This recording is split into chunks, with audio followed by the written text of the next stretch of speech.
Y la otra tiene que ver con seguir disminuyendo la impunidad en el país.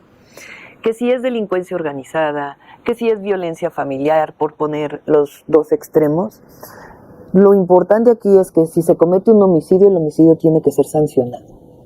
¿Qué fue lo que hicimos en la ciudad? Le dimos capacidad de investigación e inteligencia a la policía, mucha coordinación con la Fiscalía General de Justicia e incluso con el Tribunal Superior de Justicia. Además de lo que hicimos para mejorar las condiciones de la policía. Nosotros lo que tenemos que hacer en el país es seguir avanzando para que homicidio que se cometa, homicidio que es sancionado. Robo de vehículo con violencia que se comete, robo que tiene que ser sancionado.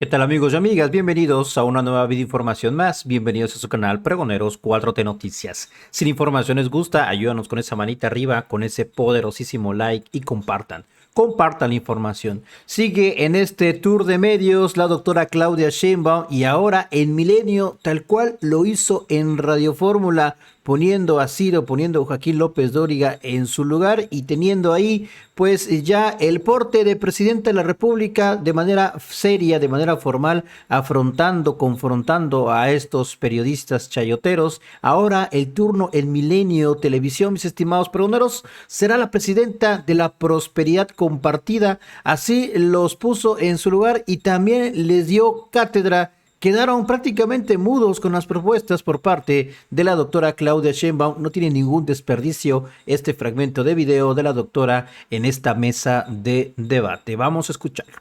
Y yo quisiera empezar este tema justamente y este análisis sobre la cuestión de seguridad. Creo que es un tema que nos atañe a todos, que nosotros hemos estado cubierto, hemos hecho coberturas completas en la seguridad en la Ciudad de México y en el interior de la República. Y me gustaría conocer cuál es su propuesta en ese sentido y cuál es su percepción de la seguridad en el país. Sí, primero yo pienso que la mejor manera o el mejor indicador que podemos utilizar para la seguridad en nuestro país es el que dicen los ciudadanos, que es una encuesta del INEGI, que es la Encuesta Nacional de Seguridad Urbana, por lo menos en las ciudades más importantes del país. En los resultados últimos del INEGI, lo que dice es que la percepción ciudadana en las principales ciudades del país, de los habitantes de estas ciudades, pasó de una percepción de inseguridad del 77% en 2018 a cerca del 56%, si mal no me equivoco, en 2022-23, al cierre del 2023. ¿Qué quiere decir esto? Que aun cuando todavía hay temas de seguridad en el país evidentes, hay una percepción en las principales ciudades de que es más seguro. Y yo digo que más allá de que disminuyeron los homicidios y de los números del Sistema Nacional de Seguridad, pues ese es un dato muy importante. Ahora, todavía falta por hacer. Entonces, ¿qué propuesta tenemos? Yo trabajé en la Ciudad de México en el tema de seguridad y tuvimos todavía resultados más importantes. Bajamos en 50% los homicidios dolosos, casi 60% los delitos de alto impacto. Entonces, yo hablo de que para tener más resultados de seguridad necesitamos dos brazos fundamentales. El primero es la atención a las causas. No puede haber política de seguridad, antes le llamaban prevención, si no se atiende a los jóvenes del país que se dejaron abandonados durante tantos años. El presidente construyó universidades, construyó el programa Jóvenes Construyendo el Futuro, pero nosotros en la ciudad hicimos todavía más. Yo hice 2 universidades públicas con 50,000 estudiantes, 294 centros comunitarios, el programa Jóvenes Unen al Barrio, donde sacamos a cerca de 11,000 jóvenes de la delincuencia y otros programas. Y eso tiene que seguirse haciendo a nivel nacional. Que los jóvenes no es que tengan oportunidades, es que tengan acceso a derechos, porque son derechos. La educación, la cultura, el deporte y el derecho a una vida que no los lleve a prácticas violentas, sino que le lleve a una orientación distinta. Y la otra tiene que ver con seguir disminuyendo la impunidad en el país.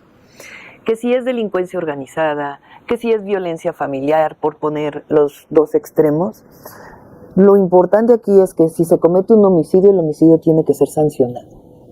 ¿Qué fue lo que hicimos en la ciudad? Le dimos capacidad de investigación e inteligencia a la policía, mucha coordinación con la Fiscalía General de Justicia e incluso con el Tribunal Superior de Justicia. Además de lo que hicimos para mejorar las condiciones de la policía. Nosotros lo que tenemos que hacer en el país es seguir avanzando para que homicidio que se cometa, homicidio que es sancionado. Robo de vehículo con violencia que se comete, robo que tiene que ser sancionado. Y para eso, con el sistema penal acusatorio que tenemos en el país, pues eso le corresponde actualmente a las fiscalías. Porque la Guardia Nacional solo puede detener en flagrancia o solo puede vigilar. Tiene que haber, creo yo, más coordinación entre los cuerpos de seguridad, las policías estatales, la Guardia Nacional, las propias Fuerzas Armadas, el área que se dedica a seguridad, su vínculo con las fiscalías estatales, la Fiscalía General de la República y también que el Poder Judicial contribuya a la pacificación. ¿Pero qué podríamos hacer con la FGR? Porque lo hemos Yo visto invitaría al caso por fiscal caso. a que estuviera en el gabinete de seguridad. Me criticaron hace unos días, salió en un medio, porque no es lo mismo autonomía que coordinación. Ellos son autónomos, pero eso no quiere decir que no se coordinen con la Guardia Nacional, más en el tema de seguridad y de la pacificación del país, que es fundamental. No es que la presidenta le vaya a dar instrucciones al fiscal, pero es mucho mejor que se haga un análisis integral de cómo está la seguridad en el país, qué parte tienes que investigar, a dónde tiene que orientarse, y eso no significa dar instrucciones, sino sencillamente se mantiene la autonomía, pero se fortalece la coordinación. La Fiscalía hace las carpetas de investigación, ellos tienen la Agencia Federal de Investigación y otras áreas, pero si esa inteligencia, y estamos hablando de inteligencia para los delitos, no de otro tipo de inteligencia, si esa inteligencia se vincula con quien hace las carpetas de investigación, los ministerios públicos, porque lo que se requiere para hacer una carpeta de investigación son pruebas de que un delincuente hizo lo que se dice que hizo, o investigación general para ver cómo disminuimos el robo en determinada carretera, que es presencia, pero también detención de quien se dedica al robo en las carreteras. Se logró disminuir al 50% en los homicidios dolosos en la Ciudad de México. Esa sería la cifra a esperar en 6 años. Ese es el compromiso, disminuir 50% los homicidios. No sé si podamos hablar de un porcentaje, pero lo que sí puedo decir es que vamos a disminuir más los homicidios. Le tocarían 3 meses de Norma Piña todavía con la presidencia de la Corte. Sí. ¿Cómo podrían involucrarlo? Bueno, nosotros estamos planteando una reforma al Poder Judicial que es indispensable que se discuta. Y porque en realidad no es que el presidente esté enojado con la Suprema Corte, sino que la Suprema Corte ha tomado una serie de actitudes. A mí me tocó el 5 de febrero del año pasado, todavía era jefa de gobierno, cuando la presidenta de la Suprema Corte decidió no levantarse cuando entró el presidente de la República. Es un asunto institucional, no es un asunto personal. Y ahí vino un primer agravio, ¿están de acuerdo? Pero más allá de eso es cómo ha actuado la Suprema Corte.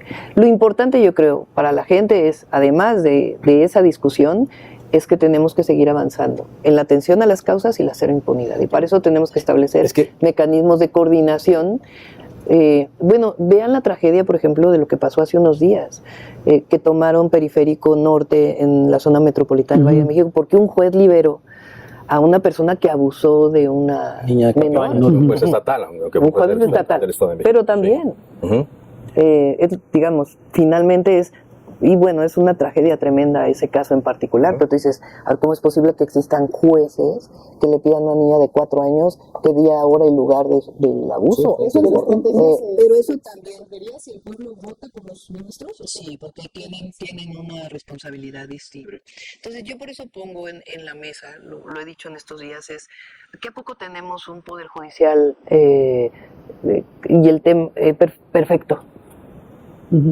No, perdón. Sirve en general a un grupo de intereses. La gente humilde no tiene acceso a la justicia en nuestro país. Y el tema es cómo construimos un poder judicial que ayude a pacificar el país y que permita que el que menos tiene tenga acceso a la justicia. Y que haya una división clara entre poder judicial, poder legislativo y ejecutivo. Pero con coordinación. A los cárteles, doctora, la mayor parte de los homicidios y la violencia en general en el país, pues es la disputa entre los grupos criminales. ¿Qué cosa extra? ¿Qué falta? Porque es el problema que más preocupa al país. ¿Qué cosa diferente va a ser ante ese problema en el país? Es el tema de la cero impunidad. Así lo hicimos en la ciudad. En la ciudad, el anterior jefe de gobierno decidió por decreto que no había crimen organizado. Sí, había crimen organizado cuando llegamos y disputa por territorios. Pero no nos fijamos en el tema de los grupos delictivos y la delincuencia organizada, sino en quién genera violencia. y cómo disminuyes la impunidad ante el generador de violencia. Y entonces disminuimos la impunidad, hay más detenciones de homicidas y desarticulación de bandas delictivas a partir de la inteligencia y de la investigación, pero también hay más detenciones de feminicidas. En la Ciudad de México, gracias a la Fiscalía de Feminicidios que hizo la fiscal, el año pasado hubo más detenciones de feminicidas que feminicidios cometidos, porque se detuvieron a los feminicidas de ese año y a feminicidas de años anteriores, gracias a un modelo de investigación que se hizo. O sea, va de lo micro a lo macro, es decir, van sobre La el impunidad, delincuente el tema es la impunidad, el tema es la impunidad, de disminuir la impunidad. Sé que no nos va a con querer inteligencia adelantar y investigación. ahí el gabinete, pero Omar García Harfuch, secretario de Seguridad Pública Todavía Federal, no te secretario de voy a Gobernación, adelantar, pero ¿de qué va a trabajar conmigo? Va a trabajar conmigo. va a estar ahí. Bueno, depende de, a lo mejor se quiere quedar de Senado. Política de drogas. ¿Tiene alguna propuesta al respecto? Fentanilo también para... No, fentanilo a lo mejor no, pero marihuana. Drogas sí permitir o no criminalizar para que también eso ayude en algo a la estrategia. Bueno, una cosa es el consumo, digamos, criminalizar el consumo, y otro es si permites o no. Yo creo que hay que ver primero la relación con Estados Unidos, todo eso tiene que verse. Y segundo, hay que ver los ejemplos de donde legalizar.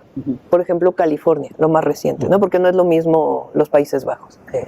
Ahí culturalmente es otra cosa y tienen muchos años y de hecho tienen algunos problemas ahora. En California no ha tenido el resultado que esperaban que tuviera. Ni en términos de la comercialización, digamos, de que hubiera sido un negocio redituable, ni en términos de consumo. Al revés, abrió la puerta a otras drogas. Entonces hay que ver esos ejemplos porque finalmente hoy existen drogas químicas de un poder enorme como el fentanilo y lo que nosotros tenemos que cuidar en México es que el efecto del fentanilo que tiene Estados Unidos no lo tenga México. Es una tragedia lo que están viviendo allá. Aquí hay homicidios, pero son 28,000 homicidios. Allá son 100,000 jóvenes que se mueren por consumo de fentanilo. Entonces nosotros no podemos permitir que eso llegue a México porque habla de un problema de salud pública y un problema de descomposición social. Entonces, tener esta idea nada más de legalizar la marihuana, por ejemplo, hay que ver qué ha pasado en otros lados y su impacto que podría tener en México. Qué bueno que hubo marcha, porque si no, no habría democracia. Si no hubiera marchado la oposición, pues no habría democracia en México. El asunto es cómo discutes políticamente frente a esa marcha, que es distinto. Entonces hay posibilidad de debatir. A ver, ¿cómo lograr la unidad del país para que sí, hay unidad en el país, pero eso no quiere decir que todos pensemos igual. Yo creo que, a ver, ahora que hay elección se va todavía a polarizar más el debate. O sea, el fin de semana fue una guerra de telefonazos, a ver quién tenía el teléfono de quién. ¿Qué es eso? No, eso está mal. O sea, que se pentan a tu teléfono, pues eso está mal. Pero el tema es que naturalmente en cualquier elección pues se polarizan las posiciones. Sí. Eso no quiere decir que hay una polarización social, sino que hay, pues está por definirse qué proyecto de nación quieres. Y en ese proyecto de nación pues hay un debate. Cuando termine la elección va a haber naturalmente un proceso pues de reconciliación, de acuerdo, porque pues ya tiene reacomodo y entra pues un nuevo sexenio y normalmente pasa así. Pero yo lo que digo es que puede alguien molestarle una forma u otra. Pero el tema del debate en el país es importantísimo. Antes no había debate, cuando yo era joven no había debate, había pensamiento único, ahí sí había pensamiento único y los que nos queríamos manifestar ahí sí salían a garrotazos. ¿Qué más división hay que la desigualdad social que provocaron los gobiernos anteriores? La desigualdad. En el gobierno de Calderón es cuando más desigualdad social ha habido de los últimos años. La pobreza más extrema y la riqueza más abundante. ¿No es eso polarización social? Pero no había una confrontación entre los fifís y el pueblo bueno. Bueno, pero a ver, ahora se disminuyó la desigualdad. Vamos a hablar de polarización social. En la época de Calderón, la desigualdad a los niveles más altos. Eso sí es polarización. Y la verdad es que gracias a que llegó el presidente López Obrador hay paz social en el país. Yo como jefa de gobierno había una víctima y me reunía con ella. Ese es mi estilo de gobernar. Hay otros que tienen, o el presidente López Obrador, por las características de su gobierno, por cómo es él, tiene una forma de gobernar. Yo voy a tener otra forma de gobernar. Otra forma de gobernar. Sí, pero coincidimos en los principios. Claro que hay formas distintas porque eres una persona distinta. Sí, es que se habla de la figura de continuidad y queremos saber continuidad. qué va a haber de diferente, porque una cosa es que haya continuidad, pero usted tampoco con un papel calca, ¿no? O sea, va a tener sus diferencias. No, es continuidad de proyecto. Continuidad de proyecto. Durante años se dijo en nuestro país que lamentablemente eran planes sexenales y que llegaba el nuevo presidente y acababa con todo. Qué bueno que va a haber continuidad, ¿no? Que le vamos a dar continuidad al Tren Maya, que le vamos a dar continuidad al interoceánico, que le vamos a dar continuidad a la refinería Olmeca, que vamos a... Pero ¿qué va a cambiar? O sea, si no va a ser va a haber nuevas cosas, a ver. Le vamos a dar mucho más impulso a las energías renovables. Me voy a dedicar en una buena parte al tema de las mujeres. Soy mujer, primer presidenta mujer, pues claro que tenemos que avanzar en los derechos de las mujeres y en la erradicación de la violencia. Vamos a promover más la ciencia y la investigación como parte del desarrollo nacional, pero eso es pues parte de mi perfil. Yo soy científica, pues obviamente va a ser eso. Ahora, es como decía hace unos días que me hacían una entrevista, quieren que yo diga, por el bien de todo primero los ricos, pues no lo voy a decir, porque no lo pienso, porque yo creo que tiene que haber prosperidad compartida, que tiene que haber distribución de la riqueza y disminución de la pobreza. Y eso no viene con una economía que se riega desde arriba, sino una economía que se riega desde abajo, como lo ha hecho el presidente López Obrador. Y en eso, pues evidentemente, pues venimos del mismo movimiento, construimos juntos Morena, pues no vas a renunciar a lo que siempre has pensado, a tu ideología, a tu forma de hacer las cosas. Pero además ha tenido resultados. O sea, México, la estabilidad económica de México hoy es envidiable para muchísimos países del continente y del mundo. Somos de los países que más ha crecido de la OCDE, quien más baja tasa de desempleo tiene, quien tiene una moneda fuerte, donde más inversión extranjera directa hay. Entonces, eso quiere decir que una economía, o sea, que el modelo neoliberal tuvo sus límites y que hoy la construcción de lo que llamamos el humanismo mexicano, la cuarta transformación, está generando bienestar. Y al final lo que buscamos es bienestar, democracia, libertades, en un ambiente en donde pueda haber inversión privada y se invierta en los ejes estratégicos y en las empresas estratégicas del Estado, y que haya educación y que haya salud y que los jóvenes tengan acceso a la cultura. Pues en eso estamos totalmente de acuerdo con la cuarta transformación. Entonces el modelo de desarrollo es muy similar, y el seguir pensando en el que menos tiene. Entonces, ¿definiría usted como la presidenta de la prosperidad? Compartida. Prosperidad compartida, presidenta de la prosperidad compartida. ¿Cómo van a cuidar a que no se le cuelen personajes que afecten este proceso que ya arrancó? Pongo algunos ejemplos del Partido Verde, que quiere meter ahí algunos personajes cuestionables como Eugenio Hernández, expriistas que ya se han sumado, que tendrán algún cargo. ¿Cómo garantizar que ellos sí se sumen a la transformación y no traigan cosas del pasado que ustedes mismos han criticado? Bueno, a ver, hay dos temas, ¿no? Sí. Uno, hay personas de otros partidos políticos que han decidido salirse de esos partidos políticos porque ya no se sienten representados en esta alianza PRI-PAN, que no representa, desde mi perspectiva, y creo que desde la perspectiva de la mayoría de los mexicanos, un proyecto de futuro, sino un proyecto de pasado. Entonces, en esa perspectiva hay personas que dicen, oye, yo ya no me siento representado allá, te quiero apoyar. Entonces, ese es un escenario. Otro escenario es la alianza que llevamos, la coalición. La gran mayoría de los candidatos de mayoría salieron por encuesta, porque la encuesta te da, puede ser perfectible, pero te da la mejor manera de representación de lo que piensa la gente.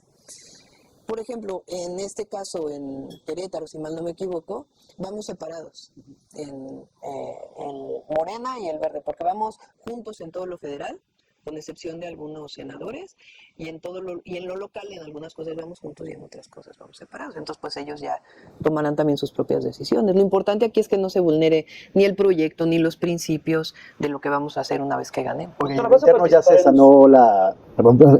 sanó la herida que había con Marcelo. Adán Augusto ya está con usted, lo hemos visto. A todos estamos juntos. Todos juntos. Van ya unidad de... Unidad, absoluta unidad. Sí, a ver, pues es natural que haya algunas diferencias y demás. Lo importante es que todos estamos de acuerdo con el proyecto. ¿Participarás en los 3 debates? Participaré en los 3 debates. Los órganos autónomos que hasta el día de hoy, hasta cierto punto el presidente ha dicho que no se estaban manejando del todo bien, que hasta cierto punto había corrupción, y la idea era un poco cambiar esa estructura. ¿Usted va a continuar con esa ideología o piensa que deben de mantener su autonomía?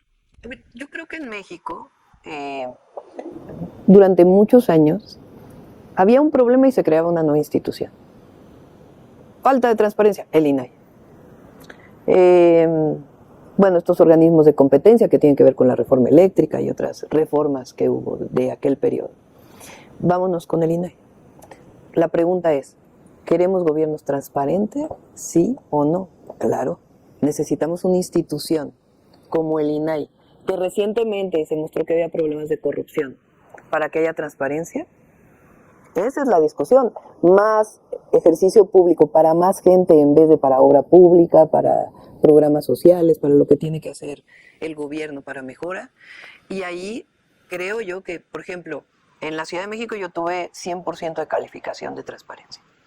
Es el portal de datos abiertos que está premiado internacionalmente. No requerimos del Info Ciudad de México. Lo hicimos en el gobierno.